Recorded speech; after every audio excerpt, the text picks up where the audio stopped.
ലോകത്തിലെ ഏറ്റവും വലിയ അണക്കെട്ട് നിർമ്മിക്കുമെന്ന പ്രഖ്യാപനത്തിന് പിന്നാലെ സൗരോർജ്ജം പ്രയോജനപ്പെടുത്താൻ ഉദ്ദേശിച്ചിട്ടുള്ള മറ്റൊരു പദ്ധതി പ്രഖ്യാപിച്ച് ചൈന ഇപ്പോൾ രംഗത്ത് വരികയാണ്. ഭൂമിക്ക് മുകളിലുള്ള മറ്റൊരു 3 ഗോർജസ് ഡാം പദ്ധതി എന്നാണ് സൗത്ത് ചൈന മോർണിംഗ് പോസ്റ്റിലെ റിപ്പോർട്ട് പദ്ധതിയെ വിശേഷിപ്പിക്കുന്നത്. നിലവിൽ ലോകത്തിലെ ഏറ്റവും വലിയ അണക്കെട്ടാണ് യാങ്സി നദിയിലെ 3 ഗോർജസ് അണക്കെട്ട്. പ്രമുഖ ചൈനീസ് റോക്കറ്റ് ശാസ്ത്രജ്ഞനായ ലോങ് ലെഹോവയാണ് ആശയം രൂപപ്പെടുത്തിയിരിക്കുന്നത്. ഭൂമിയിൽ നിന്നും 36,000 കിലോമീറ്റർ ഉയരത്തിൽ 1 കിലോമീറ്റർ വീതിയുള്ള സോളാർ വ്യൂഹം സ്ഥാപിക്കുകയാണ് ലക്ഷ്യം.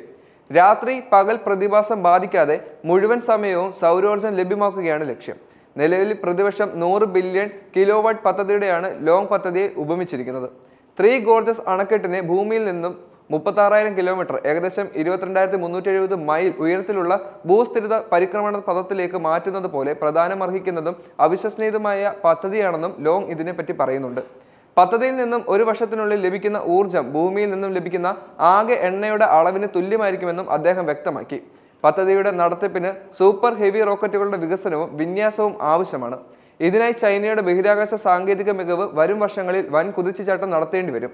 റോക്കറ്റിന്റെ പ്രധാന ഉപഭോഗം ബഹിരാകാശത്തെ അടിസ്ഥാനമാക്കിയുള്ള സൗരോർജ്ജ നിലയങ്ങളുടെ നിർമ്മാണത്തിലായിരിക്കുമെന്നും ലോങ് പറയുന്നു.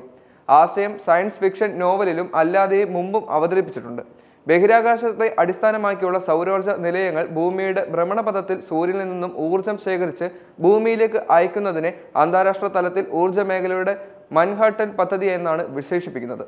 ഈ ആശയം പതിറ്റാണ്ടുകളായി ശാസ്ത്രവൃത്തങ്ങൾ ചർച്ച ചെയ്യപ്പെടുന്നുണ്ടെങ്കിലും യാഥാർത്ഥ്യമാക്കുന്നതിനുള്ള ഏറ്റവും പ്രധാനപ്പെട്ട പദ്ധതി മുന്നോട്ട് വയ്ക്കുന്ന രാജ്യം ചൈനയാണ്.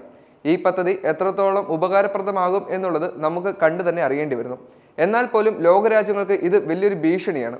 കാരണം ഇതിന് എന്തെങ്കിലും അബദ്ധവശങ്ങൾ ഉണ്ടായാൽ തന്നെ, ഇല്ലെങ്കിൽ അപകടമുണ്ടായാൽ അത് ലോകത്തെ തന്നെ ഇല്ലാതാക്കുന്നതിന് കാരണമാകും.